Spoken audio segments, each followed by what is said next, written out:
এখন আমি অ্যাস্ট্রোলজিক্যাল দিক দিয়ে প্রতিকারটা নিয়ে বলবো। প্রতিকারটা নিয়ে সব বিভ্রান্ত হয় বেশিরভাগ। কারোরই পয়সা খরচা করতে পারে না, দাম দিয়ে পাথর কিনতে পারে না, কেউ আবার শিকড় বিকড় লিখতে বলে। শিকড় বাকড় আবার কী করে ওরা, সেই নকলি শিকড় এক দু মাস আগে দিয়ে কিনে ওটাই জল দিয়ে দিয়ে ভিজিয়ে ভিজিয়ে পুরনো শিকড় বিক্রি করছে।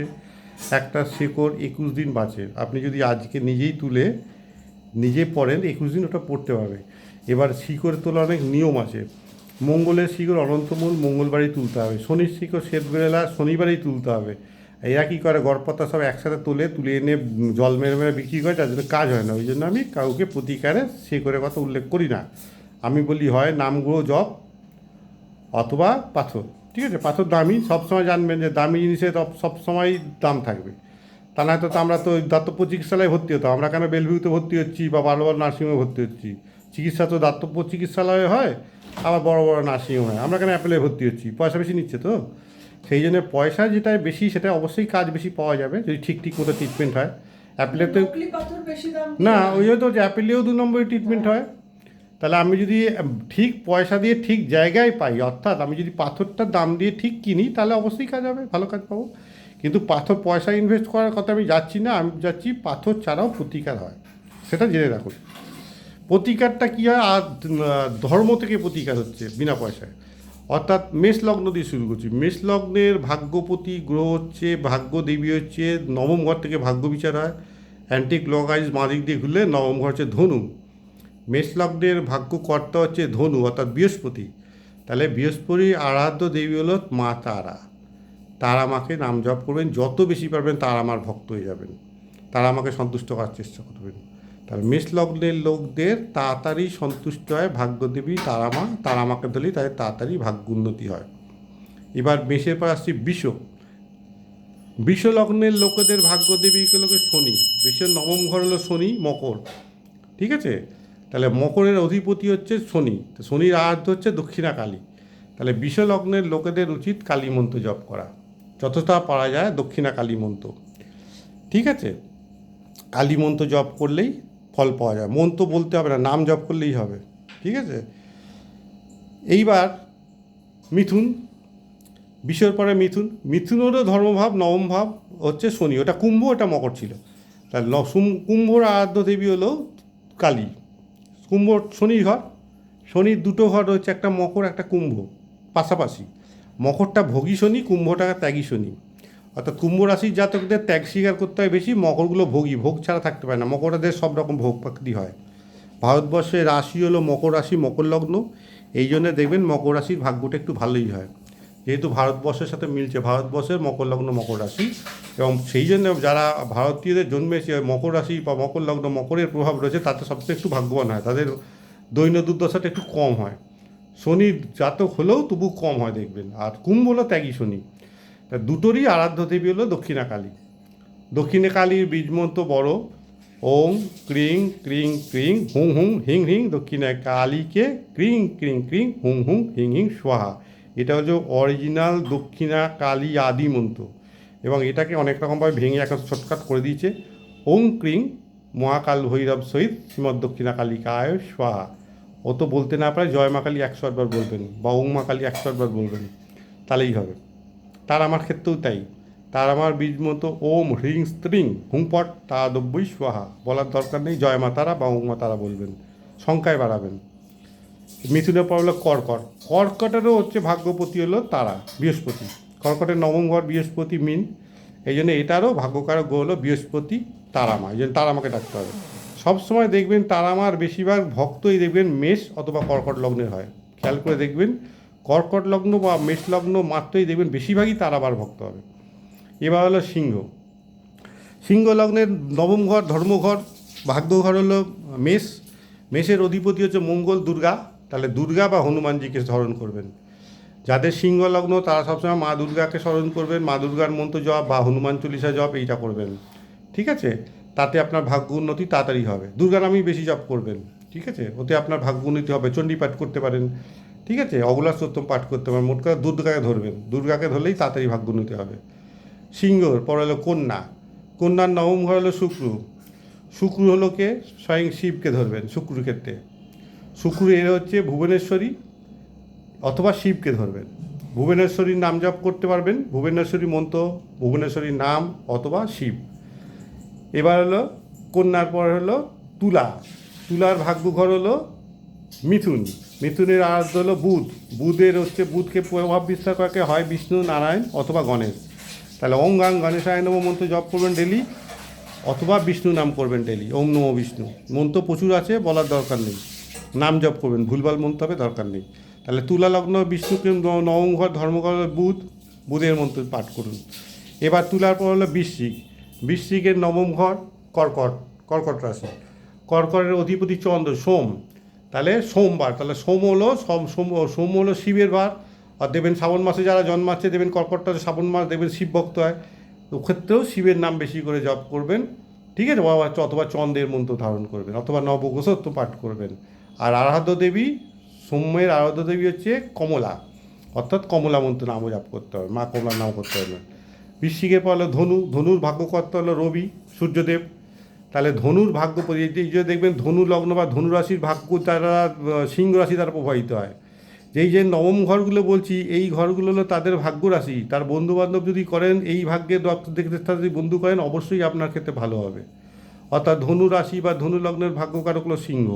তাহলে ধনু লগ্নকে উন্নতি করতে গেলে শিব, বিষ্ণু, সূর্যদেব অথবা বিষ্ণু, নারায়ণই স্বয়ং সূর্যদেব, সূর্য ভগবান, সূর্য নারায়ণ বলি। তাহলে নারায়ণ বা সূর্য বা কৃষ্ণ নাম করলেই হবে, ঠিক আছে। এবার ধনুর পরে লোকে আবার মকর। মকরেরও বুধ হলো ভাগ্যকর্তা। বুধ মানে হয় বিষ্ণু, নয় গণেশ। তাহলে তারা বিষ্ণু নাম জপ করুন, নম বিষ্ণু করুন, অথবা গণেশের নাম করুন। বিষ্ণুর অনেক মন্ত্র আছে, আপনি বলতে না পারলে নম বিষ্ণু বলবেন বা ওম বিষ্ণু বলবেন, ঠিক আছে, যেটা পারবেন স্মরণ সোজা সেটা করবেন। মোট করে নাম জপটা করা চাই, ঠিক আছে। মন্ত্রই বলতে হবে এমন কোনো ব্যাপার নেই, মন্ত্র ছাড়াও মা ডাক শুনতে পায়। বিল্লি ম্যাও ম্যাও করে, তাতেই বিল্লির মা চলে আসে। সেই জন্যে আপনি যে ডাকছেন সে ভগবান বুঝতে পারে, সেই জন্য আসবে। সে আপনার ডাকাতে আন্তরিকতা হতে হবে, আপনাকে আন্তরিকভাবে স্মরণ মনন করতে হবে, তাহলেই সন্তুষ্ট হবে। গৌর সন্তুষ্ট হবে, ভগবানও সন্তুষ্ট হবে। মকরের পর আবার কুম্ভ। কুম্ভ মানে শুক্র, নবম ঘর।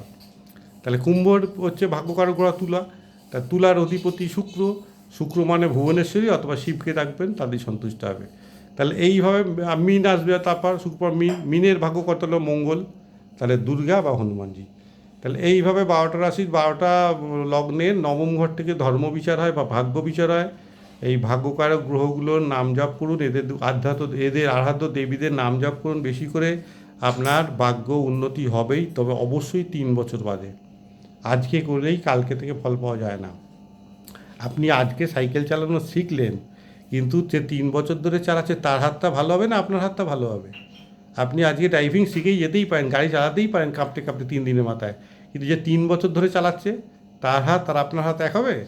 সে হেভি লাইসেন্স পাবে, হেভি ড্রাইভিং লাইসেন্স, মানে বাস চালানোর ক্ষমতা থাকবে 5 বছর 10 বছর বাদে, আর আপনি 4 হুইলার বা 2 হুইলার। তাহলে আস্তে আস্তে ছোটো থেকেই, যার জন্য ভগবানকে ডাকার নিয়ম স্কুল আগেকার দিনে বাবা মারা শিখিয়ে দিত, অল্প বয়স থেকেই বাচ্চাদের ভগবানের ডাকার অভ্যেস করাতো। এখনকার বাবা মারা ভগবান ডাকা তো দূরের কথা, এখন হচ্ছে এই মিশনারি পদ্ধতিতে চলে গেছে, যার জন্য এরা বেশি ওয়েস্টার্ন ফ্যাশন করতে যাচ্ছে। ওই জন্য বিদেশিদের ভুলভাল নীতিগুলো নিয়ে এরা জলাঞ্জলিতে যাচ্ছে, এদের জীবনচক্র একদম নরকে পরিণত হচ্ছে। ওরা আমাদের আধ্যাত্মিক জ্ঞানগুলো নিয়ে ওরা দিনের দিন উন্নতি করে যাচ্ছে। যার জন্য দেখবেন এখন বিদেশিরা কৃষ্ণ নাম করছে, রাশিয়ায় কৃষ্ণ নামের প্রচুর প্রচার হয়, গীতা পাঠ করে, ভাগবত পাঠ করে, সব ইংলিশে দেখবে ওরা পড়ছে গীতা ভাগবত। আর আমরা এখানে ওদের মদ খাওয়া, নাইট পার্টি করা এইসব শিখছি। 10টায় ঘুমতে কোটা, 12টায় ঘুমতে কোটা, রাত্রির জায়গা 2টা 2:00 অবধি দিয়ে আমরা উচ্ছন্নে তেলান্ডায় চলে যাচ্ছি। বাঙালিদের সবচেয়ে মেয়েরা বিড়ি খাচ্ছে, সিগারেট খাচ্ছে, মদ খাচ্ছে, মানে একদম লক্ষ্মীশ্রীটা চলে যাচ্ছে। মেয়ে নিল তো লক্ষ্মীশ্রী। একটা মেয়ে যদি লক্ষ্মীশ্রী না, তো সংসারকেই কী বাঁচবে আর নিজেই কী বাঁচবে? তাহলে এই করে করে এরা বরবাদের পথে চলে যাচ্ছে, ওয়েস্টার্ন কালচার ফলো করছে, বরবাদে চলে যাচ্ছে। আর ওয়েস্টার্নরা আমাদের বাঙালি কালচার, হিন্দু কালচার ফলো করছে, ওরা উন্নতি করে যাচ্ছে। তাহলে এই হলো ব্যাপার। তবুও বলে দিলাম, যতটা পারবেন এই গ্রহটাকে আমি সন্তুষ্ট করার কথা বলে দিলাম। আর একদিনে একটা করে হয় না, আপনাকে যদি একদম সেই সুপ্রিম পাওয়ারে যেতে হয়, যারাই আজকে সুপ্রিম পাওয়ারে মাথার উপরে দেখবেন তারা প্রচুর কষ্ট করেছে, প্রচুর কষ্ট করে। কষ্ট ছাড়া কেউ কোনো সুখভোগ করতে পারে না, কষ্ট করলে তবেই আগামী দিনে সুখভোগ হবে। একটা উদাহরণ দিচ্ছি, একটা বাবার ছেলে সাইকেলে করে যাচ্ছে, ঠিক আছে, পেছনে আর একটা বাবা ছেলে গাড়ি করে যাচ্ছে, ঠিক আছে।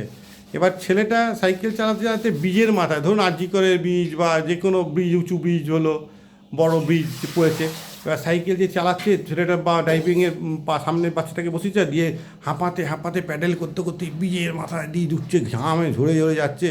আর পেছনের এসি গাড়িতে পড়ে বাবা ছেলেটা বাবাকে বলছে, দেখো বাবা কত কষ্ট করছে। বাবা তখন গাড়িটা ওদের পেছনে আস্তে আস্তে চালাচ্ছে, বলছে কষ্ট করছে, দেখবি এই কষ্টের ফল কী। এবার এরা আস্তে আস্তে আস্তে আস্তে দেখবে ব্রিজের মাথায় উঠলো, ব্রিজের মাথায় যেই উঠলো তখন ঠ্যাং দুটোকে ওপরে তুলে দিল যে সাইকেল চালাচ্ছিল। এবার ব্রিজের নিচের দিকে নেমে যাচ্ছে ঢালুতে, আরামে নেমে যাচ্ছে, আর চালাতে হচ্ছে না। বলে দেখলি কষ্টের ফল কী হয়, এখন দেখ আর কষ্ট করছে না, আরামে পায়ে প্যাডেল করতে এমনিই নেমে গেল। তো এই হলো ব্যাপার। তাহলে কষ্ট না করলে কেষ্ট মেলে না। আর আমরা যেটা দেখি, আমরা মনে মনে ভাবি এগুলো জ্ঞান দিচ্ছে, সব সুখ ভোগ হ্যান ত্যান, কিছু না, কষ্ট করতেই হবে। আর আমরা বাইরের জগতে যেটা দেখি ওটা অর্ধেকটাই ভুল দেখি, ভ্রম দেখি, নিজের মন মতো কল্পনা করে নিই, ঠিক আছে। একটা বাবা ছেলে, ঠিক আছে, বাবা ছেলে গাড়িতে বসে আছে, ঠিক আছে, এসি গাড়িতে বসে আছে, গাড়ি চালাচ্ছে।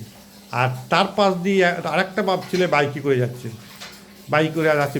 এমন সময় বৃষ্টি এসছে, বৃষ্টিতে ভিজে গেছে, তখন ছেলেটা তার বাইকে গরিব ঘরে বাবা, ছেলেটা বাবা বলছে, বাবা দেখো ওদের কী সুন্দর গাড়ি আছে, ওরা গাড়ি করে কী সুন্দর যাচ্ছে, দেখছো গাড়িটা কত দামি গাড়ি, আরামসে নিয়ে যাচ্ছে, বৃষ্টিতে ভিজে, আমরা বৃষ্টিতে ভিজে গেলাম, আমরা কত দুর্ভাগা গরিব, এই বলে দুঃখ করছে। তো বাবাটার কথা শুনে দুঃখ লাগলো, বাবাটা কি হলো মোহবশতই গাড়ির পিছনে পিছনে যাচ্ছে, আর হাঁ করে গাড়িটার দিকে তাকিয়ে আছে। আর গাড়ির ভেতরে বসে থাকা ভাবছিল ওদেরকে দেখছিল, বৃষ্টির মধ্যে ভিজে ভিজে যাচ্ছে, ভাবছিল পাশাপাশি ওরা ওদের দেখছে, ওরা ওদের দেখছে, আর গাড়িটা অটোমেটিক স্লো হয়ে গেছে। তো স্লো হতে হতে গাড়ির যে মালিক সেই গাড়িটা থামিয়ে দিয়েছে। এবার এই বাপ ছেলে যে বাইকে করে যাচ্ছিল সেই গাড়িটা সামলারি গাড়িটা দেখছে, গাড়িটা দেখার পর বাবাটার গাড়িটা টোকা মারলো, আর গাড়ির যে মালিক সে আস্তে করে সিসাটা নামালো, এসি গাড়ি ছিল, কাঁচটা নামিয়ে দিল। তখন বাবাটা ওই বাবাকে বলছে, যার গাড়ির মালিককে, যে আমার ছেলে অনেকক্ষণ ধরে আপনার গাড়িটা দেখছে, ওর গাড়িটা খুব পছন্দ হয়েছে জানেন তো, খালি হাঁ করে দেখছে আর গাড়িটার কথা বলছে, আর আমাকে খালি বলছে একটু গাড়িতে বসতে দেবেন একবার আমার ছেলেকে। ও তখন গাড়ির মালিক বলছে, হ্যাঁ এখানে বসবেন, অবশ্যই বসবে, আমি তো দেখছি তখন থেকে আপনারা বৃষ্টিতে ভিজে ভিজে গাড়ি চালাচ্ছেন। বলে কিন্তু একটা শর্ত আছে। বলে কী শর্ত? বলে আমার গাড়ি আপনাকে দিয়ে দেবো, গাড়ি চালাতেও পারবেন, কিন্তু আপনার গাড়িটাও আমাকে দিয়ে দিতে হবে যাতে আমি চালাতে পারি। আপনার এই বাইকটা আমাকে দিয়ে দিতে হবে, আমি আমার গাড়ি দিয়ে দেবো, আপনি গাড়িতে যেমন আমরা এনজয় করছিলাম এনজয় করবেন, কিন্তু আপনি যেরকমভাবে এনজয় করছেন বাইকে করে, আমাকেও কিন্তু বাইকটা দিয়ে দিতে হবে, আমি সেরকম করে এনজয় করবো। আমি খুব দুঃখ করে আপনাদের দেখছিলাম যে আপনারা কত সুখে রয়েছেন, বাইকে করে ছেলেকে নিয়ে যাচ্ছেন, কি এনজয় করছেন বৃষ্টিটা। বলে সে কোনো ব্যাপার না, আসুন। তখন যখন দরজা খুলতে যাচ্ছি দেখেন লোকটা পাইজোর একটা পা নেই, যে গাড়ি চালাচ্ছে বাপটা তার পা নেই, হাঁটু অবধি রয়েছে, সে গাড়িটা চালাচ্ছে। বলে আমি দেখছি আমার যদি পাটা থাকতো কি সুন্দর আমি বাইকটা চালাতে পারতাম, এরকম বৃষ্টিতে এনজয় করতাম ছেলেকে নিয়ে। আমার ছেলে পেছনে বসে আছে, আমার পাটা পাইছে, আমি আপনাদের মতো এনজয় করতে পারছি না, এই গাড়ির ভেতরেই সব, এখান থেকে আমার নামিয়ে নিয়ে হুইল চেয়ারে দিতে হবে। তো আমরা বাইরে থেকে যেটাকে লোকেরটাকে এনজয় ভাবি না, আদৌ সে এনজয় করছে না, তাদের অনেক বড় বাঁশ সঙ্গে নিয়ে রয়েছে। বাইরে থেকে ওরকম মনে হয়, এনজয় কেউই করে না, ভগবান সবাইকে সমান দিয়েছে, এর এই সুখ তো ওই দুঃখ, ওর ওই দুঃখ তো এই সুখ, কেউ সুখে নেই। এই এই ইহজগৎ, এই যে আমাদের এই কর্মজগৎ, কর্মভূমি, এখানে দুঃখালয় বলে, এখানে দুঃখ ভোগ করার জন্যে জন্মাতে হয়। এখানে সুখ একদম আপনার যখন চিতা সমস্ত অহংকার এখানে ছেড়ে দিয়ে বেরিয়ে যাবে তখনই আপনার সুখ। এই যে ছাইটা পড়ে থাকে মরার পর, এই ছাইটা হলো আপনার অহং তত্ত্ব এবং ভ্রম। যখন আপনি বেরিয়ে গেলেন ধোঁয়া হয়ে, ওইটা হলো আপনার নিষ্কাম কর্মযোগ, ধোঁয়া হয়ে বেরিয়ে যাচ্ছে, ওই শুদ্ধ আত্মাটাই ভগবান অ্যাকসেপ্ট করবে ওখানে গিয়ে। আর আপনার অহং ভ্রমটা হলো ছাইটা, যেটা পুড়ে আছে মাটিতে, আর যেটা উড়ে গেছে ওটা কিন্তু আপনার কর্মজ্ঞান, নিষ্কাম কর্ম। সেই জন্য আপনি যেটা দেখছেন এই মায়া জগতে সম্পূর্ণ ভুল। কাউকে সুখী ভাববেন না, যাওরই যদি 10টা সুখ থাকে তার পেছনে 20টা দুঃখ রয়েছে। আর আপনি যেটাকে দুঃখ ভাবছেন অন্য লোক ওইটা পাওয়ার জন্য হাপুস নয়নে তাকিয়ে থাকে, এদের মতো যদি হতে পারতাম। বোঝা গেল? নমস্কার, ভালো থাকুন, শুভরাত্রি।